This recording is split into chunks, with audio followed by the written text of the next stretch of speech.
Hi there, my name is Daniel, and I've been on YouTube since 2006. Yeah, since I've been 14, 15 years old, so more than half my life has been on the internet. And today I want to talk about a subject that I haven't talked about in years. That is why I left the Southern Baptist Church. There are videos years ago on my channel where I've kind of talked about this in very vagueness, but never have I really talked about the experiences and what actually happened which caused me to leave the church. But not just that, why I left the church and why I will never, ever go back. For those of you who don't know, one of my first videos on YouTube in 2007 was how to become a Christian. And I was really innocent back then. I came to YouTube with the mission to share the love of Jesus Christ and to bring people into my religion, my ideology, my worldview, my belief system, everything. I was very, very heavily influenced my entire childhood in Christianity and the Southern Baptist religion, denomination. There are different denominations of every type of religion that there is, but Southern Baptism, the Southern Baptist religion denomination is, in my personal opinion, one of the absolute worst. So I was actually baptized at age 11 on St. Patrick's Day. It was a decision that I wanted to do my own, and I got in front of the church, and I stood in this bathtub with a piece of paper, and I read off my testimony in front of a congregation of almost 200 people and told them that I want to grow my relationship with Jesus Christ, and I want to set an example for all of my peers and just ultimately, share Jesus and show the love and kindness of Jesus Christ. Little did I know is that 4 or 5 years later, my life would turn for the worst, and I would experience some of the most difficult things I have ever experienced in my life. That would set the tone for the entire rest of my life and still affect me even today at age 29. So where do I begin? Well, let's deal with one of the main reasons I left the church: repression. Not just repression, but repression of information, repression of science. You see, the Southern Baptist, or at least my church that I grew up in, really did not like people questioning things. And I've always been this kid, even now, 29, I'm an adult. I've always been somebody who I value learning. I'm still learning. I don't want to stop learning, and just being educated on things that I don't know about. For whatever reason, it just sparks this passion for me when I find out something that I didn't know previously, when I learn something that I didn't know about something that I'm interested in. I just get excited. Learning is so valuable and so important. And one of the things that I experienced in the Southern Baptist Church that I grew up is that they didn't like people learning. I mean, they did, but they only liked people learning things that was in their realm of acceptance. Meaning that it was suppressed information. It was information that anything that questioned their ideology, questioned their religion, was automatically condemned, looked upon as heresy, and therefore was wrong and sinful. You see, my whole life I grew up with this concept, a man-made concept of sin.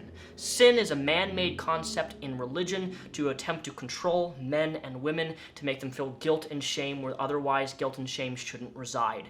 And it was something that, for me, shame and guilt was something that even now at 29 years old, I still deal with, even though realistically I know that in situations that have happened or things that I shouldn't feel guilt and I shouldn't feel shame for this, but it's unfortunately a part of religious trauma.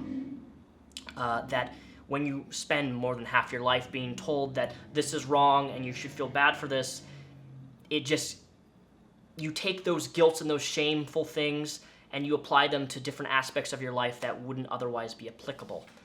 I've broken pretty much all of that shame and guilt, but every once in a while, it still kind of just pops in the back of my mind, and it's definitely upsetting when you feel bad for something that you shouldn't feel bad for because you didn't do anything wrong, But that's the whole self-blame aspect of religion, because sin being that man-made concept, it really just tries to control you and to make you feel bad for everything that would be considered natural in the day-to-day secular world. So being that angsty teenager, having just this passion to learn and desire for knowledge, having those people in the congregation and your fellow peers constantly say, like, why are you questioning this? You shouldn't question this. If you question this, you're not being faithful to Jesus and the God and your religion and the church and all these things. Just anytime a question would be asked, it was just condemned and you were looked upon and frowned upon.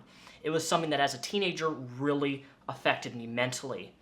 But what really bothered me about the Southern Baptist Church that I grew up in is its treatment towards women and its treatment toward men. For me personally, I'm of the belief that religion is one of the few remaining things where I believe that sexism is absolutely rampant and still ongoing to this very day. And it stems past just Christianity. So I want to read you something that I posted on my Instagram story just the other day. If submission were natural to women, there wouldn't be thousands of sermons every day reminding women to submit because nature doesn't need reminders to run its course. These reminders exist because indoctrination depends on constant reinforcement to keep harmful ideologies alive. And this tweet couldn't be more accurate, because as somebody who was always wanting to, learn and seek knowledge and learn about everything growing up as a teenager and having that massively repressed, I always was bothered by the treatment of women in the church. And what I mean by this is that in the church, the Southern Baptist Church, there was a pecking order. There was God, who's all the way up here, then there's the man, and then there's the woman. The woman was always last. And I always thought that was weird. It was very, very strange.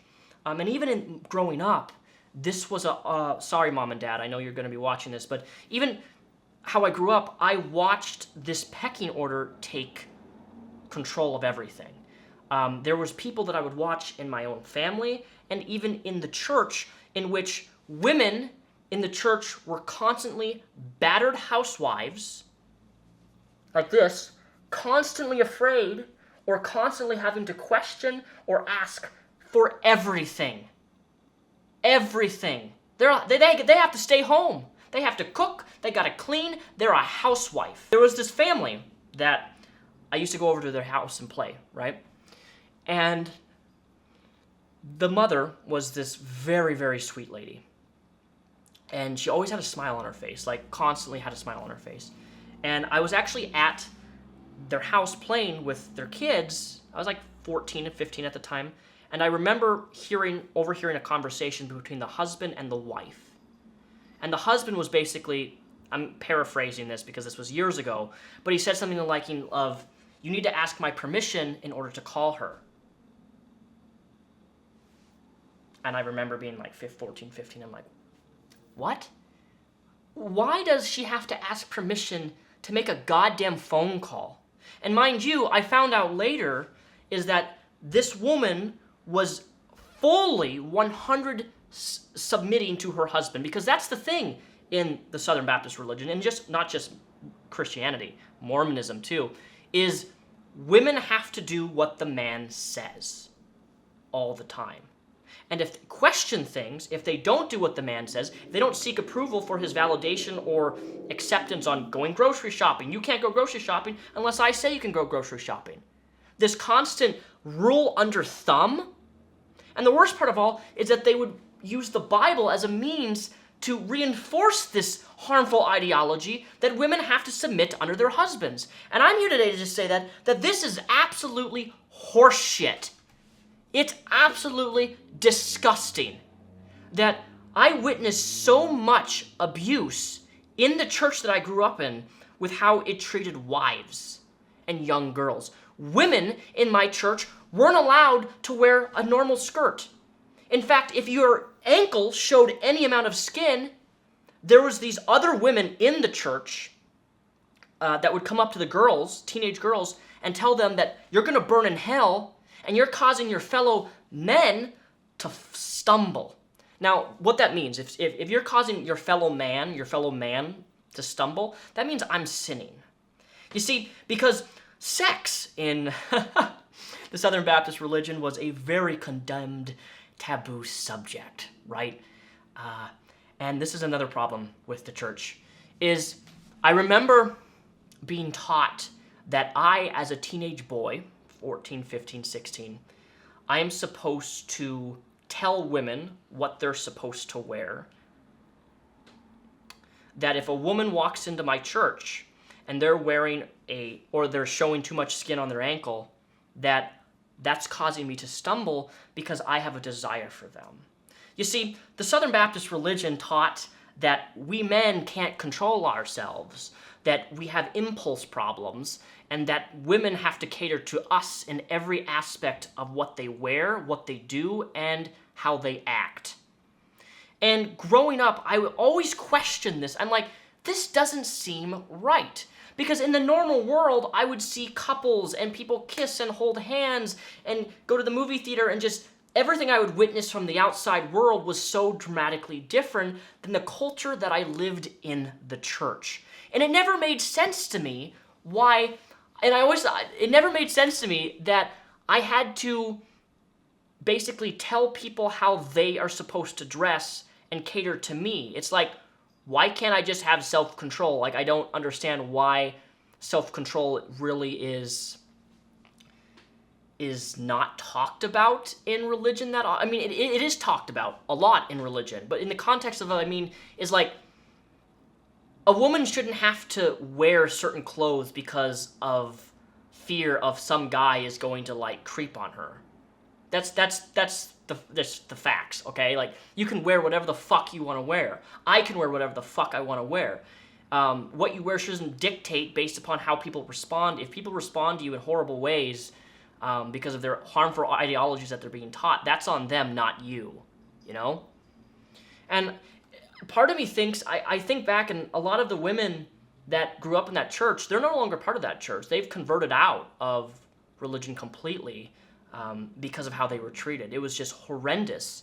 The other reason is that my church also had the curriculum known as Bill Gothard. I don't know if you know what that is, but if you type into Google the Bill Gothard movement, the person who created the curriculum stepped down because he has committed sexual assault and has had multiple women come forward with sexual abuse. So go figure with that one. That was the curriculum that my church heavily just pushed forward, was this Bill Gothard movement. And it was overall, the way that it treated women was incredibly toxic. But it wasn't just that. It was also how it treated men. Men were constantly elevated to this high status. Women weren't allowed to be speakers in the church. Women weren't allowed to do certain activities in the church. Women weren't allowed to make certain decisions, have any sort of decision making at all. And it just always disturbed me. It always bothered me growing up on how they were treated. Even in my own family, my mom would always have to go to my dad and ask for things in order to get approval before something would be okay. Hey mom, could I have a friend come over? Well, I have to go ask your dad for it because your dad runs the house. Your dad runs every aspect of the house. Therefore, he makes all the decisions. And you know what? Here's the reality. That's not realistic, okay? Relationships, marriages should be equal. 100%. There's no, the guy's 80%, the woman's 20%. Like, no, there's no this. There should be nothing of like this. It should just be equal. You know? Love and respect, kindness, and funds and money and decision making. Decision making should be a mutual thing where both people come together and they're like, do we want to make this purchase? Do we want to make this decision for our family? Whatever it be, right? That's how I view it. Equality, literal equality between a man and a woman in religion. But unfortunately, that's never going to really exist. And you will never, ever, ever, even... Religion's been progressing. It has been. But I don't see it anytime in my foreseeable future of really women being given an opportunity to have equal say in matters within any religion. And that just, at the end of the day, will always be something that I stand against 100%.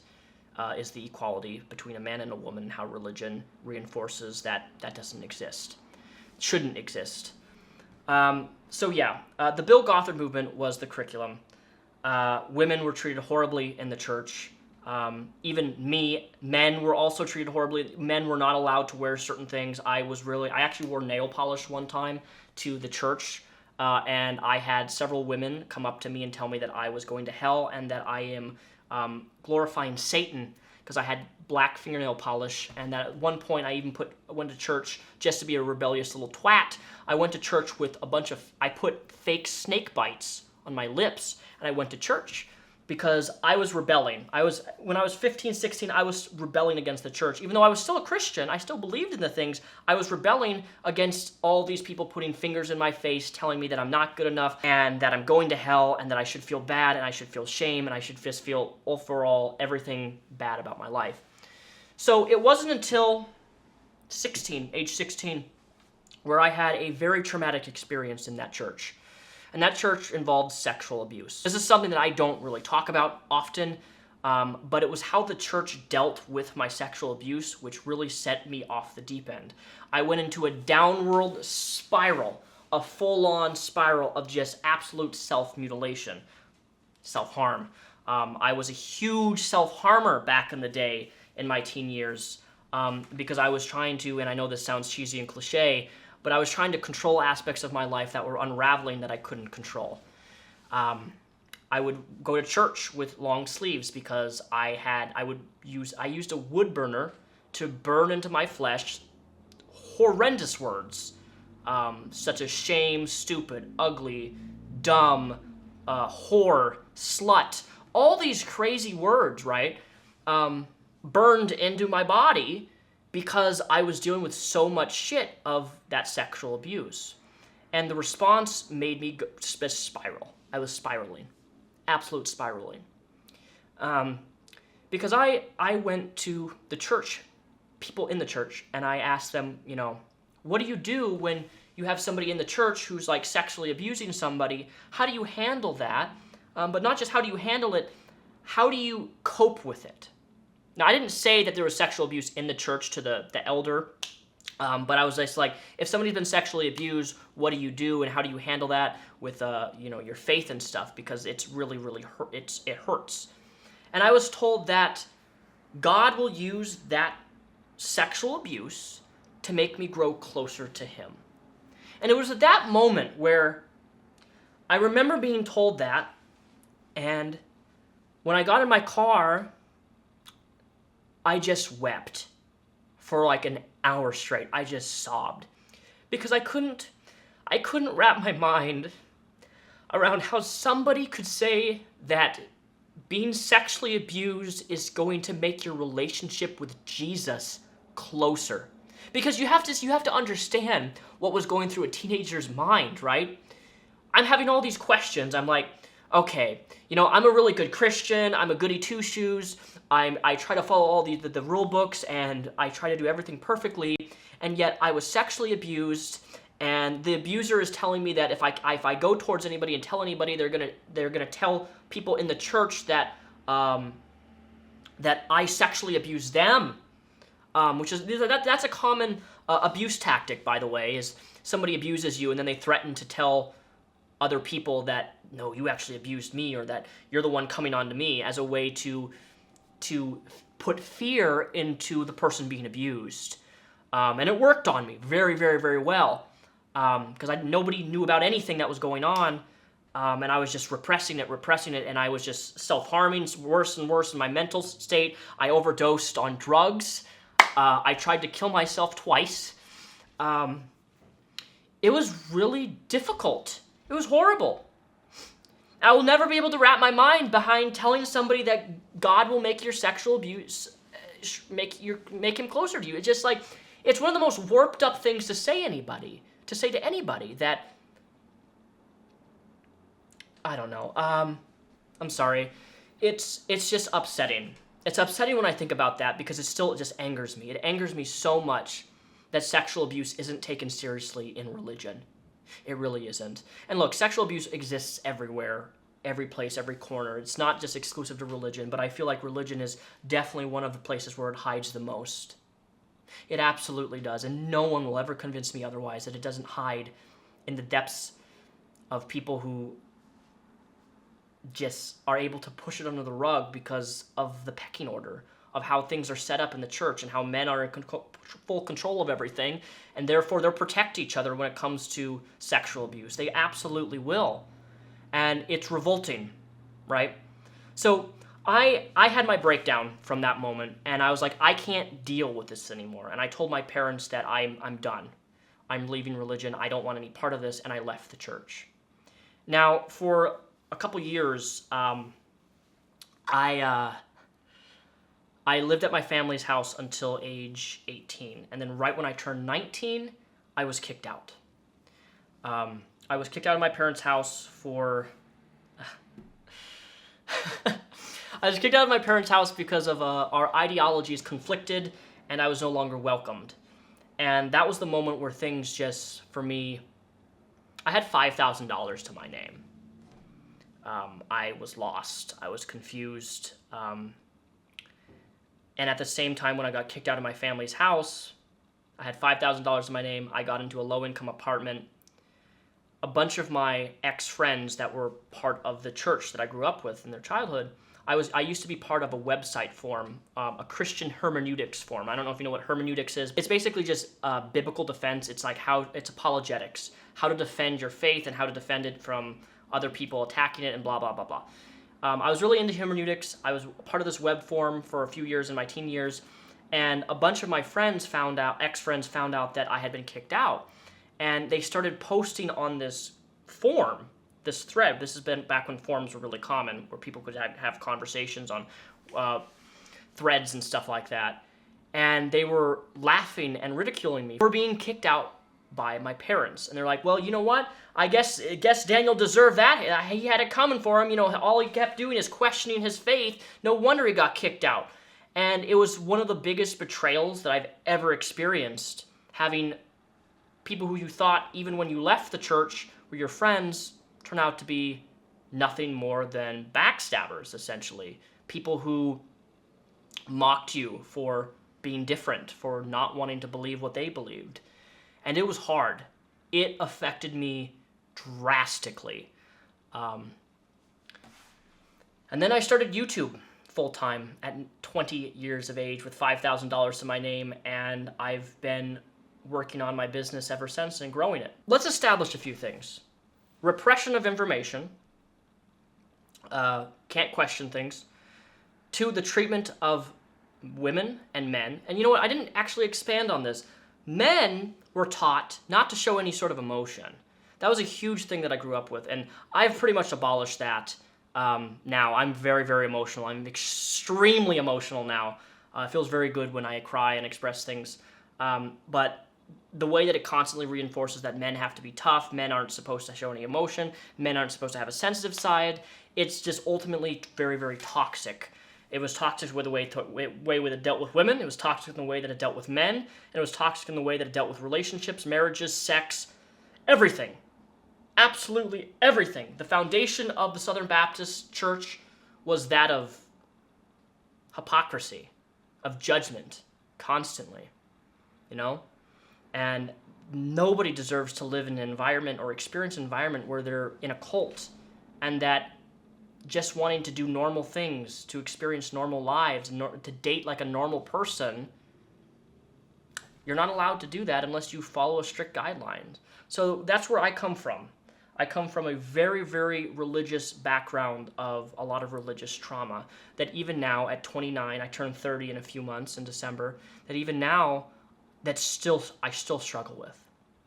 I still struggle with it's caused me to have underlying trust issues with almost everybody.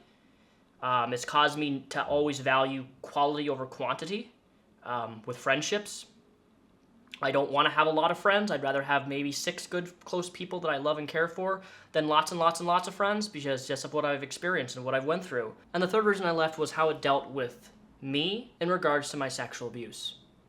That will always be the number one reason on why I couldn't deal with it. That was my breaking point, is that I couldn't grasp how anyone could justify sexual abuse in the way that they did.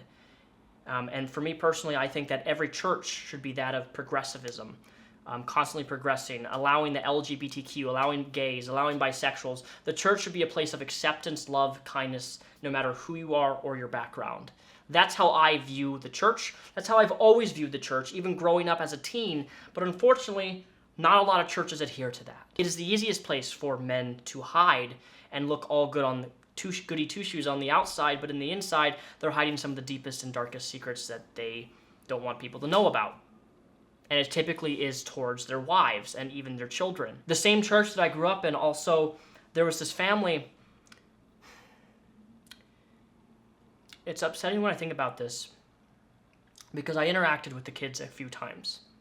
But there was a family that adopted several children, and it came out to be that the father of the family was sexually abusing his daughters.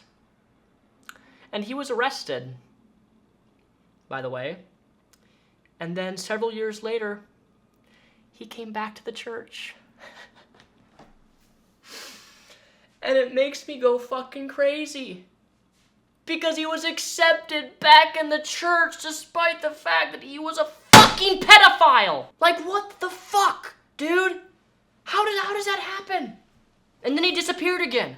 I don't know what happened to him. All I know is he sexually abused his kids. That's all I know.